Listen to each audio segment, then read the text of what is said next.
Okay, from time to time here on the podcast, we like to respond to questions. I try to be as clear as I possibly can in regards to the things we've been teaching for a while. And I talk about our process at Markowski Investments and how we go about rules of the road when it comes to investing and putting money away and building wealth. And basically what building wealth is all about is being able to take advantage of opportunities throughout life and enjoy your life. And one of the things, one of our rules of the road is invest like you're a millionaire, or invest like you're wealthy, might be a better way of putting it. And I got a question from one of our listeners. Heard you say the term invest like you're rich quite a few times. Can you spend a little time detailing exactly what you mean? Okay. What do I mean? What do really wealthy people do with them? You see wealthy people. You oftentimes see wealthy people, become destitute. I mean, truly wealthy people, not people that are wealthy on the facade that have got, tons of debt and all sorts of issues. Do you ever see them ever become broke, busted, and disgusted? No. And I'm going to go over this why. And I thought about it a little bit, and this scene from a movie. Again, I love to use pop culture, and it's a bit of an obscure movie. It's a Mark Wahlberg movie from, almost 10 years ago, and John Goodman's in it. It's called the name of the movie is The Gambler. And I went back and I watched the scene. And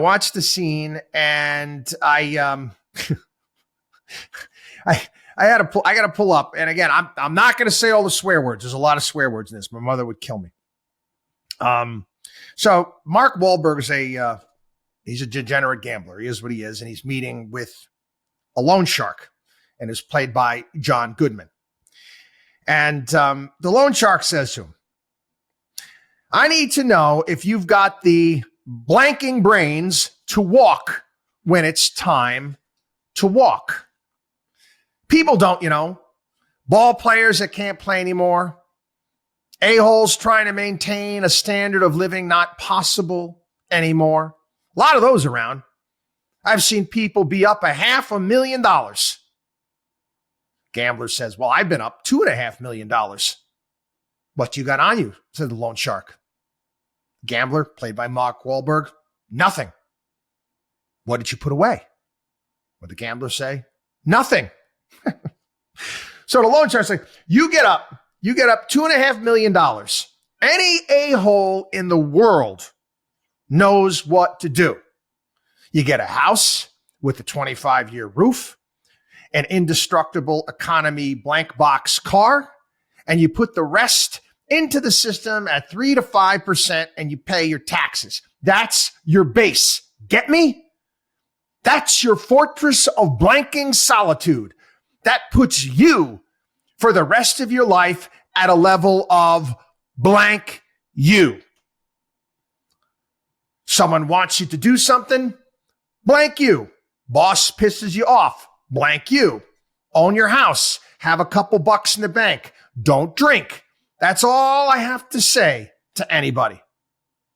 And this gambler's grandfather was one of the wealthiest people in California. He asks him, he says, did your grandfather take risks?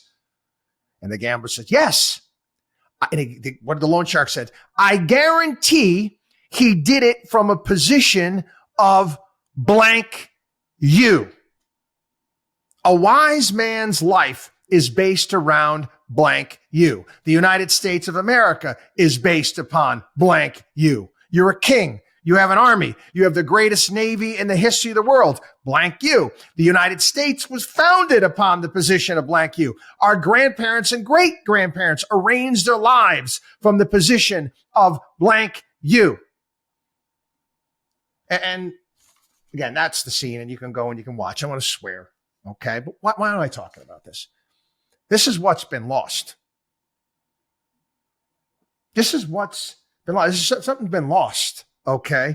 Nobody wants to live the wise person's life. Okay. I talk about this all the time. I said, you want to get to a position in life where you depend on yourself. You depend on yourself. The country is going to be freaking out because, again, we don't have any really good leadership right now. We really don't, either side of the coin, one's ignoring the problems at hand. Let's go 10 years out. 10 years out, Social Security is going to be cut by 25%. Do I care?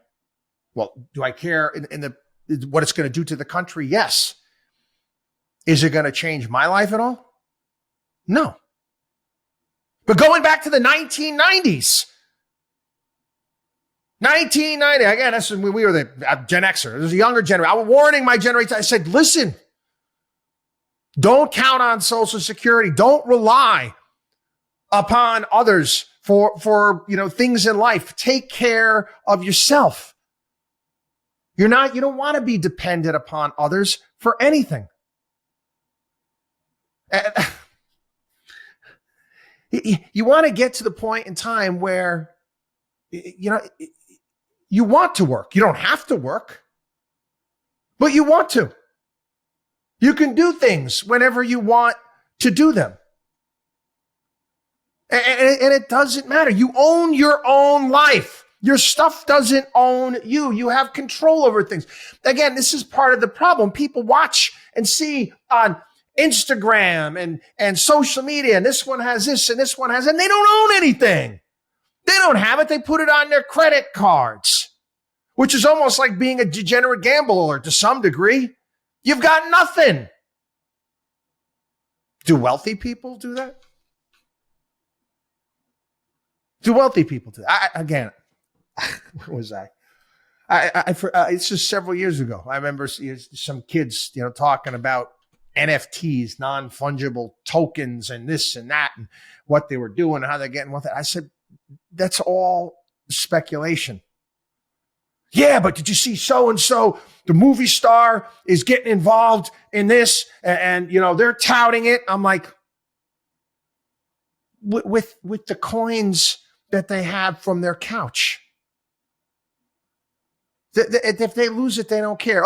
Let's go. Remember Larry David and Matt Damon with crypto a few years ago? The thing was what, $70,000 a coin? They're pitching that thing. And do you think that Matt Damon and Larry David took their net worth and gambled on crypto, something speculative? Can they take risk? I'm sure that they probably put some money into it. I'm sure they did. They lost it. So what? No big deal. They move on. But they've got their base. They've got their wealth. It gives you the opportunity to take advantage of opportunities as they come along. But you have to get to that point in time. Do wealthy people, are they going to delve into their fortress of blanking solitude like John Goodman said? No way. No way. No how. So if you want to know what investing like a wealthy person or a millionaire, that's what I mean. That's what I'm getting across. And I don't think I said a single swear word throughout that entire thing. Mom should be proud of me. WatchDog on WallStreet.com.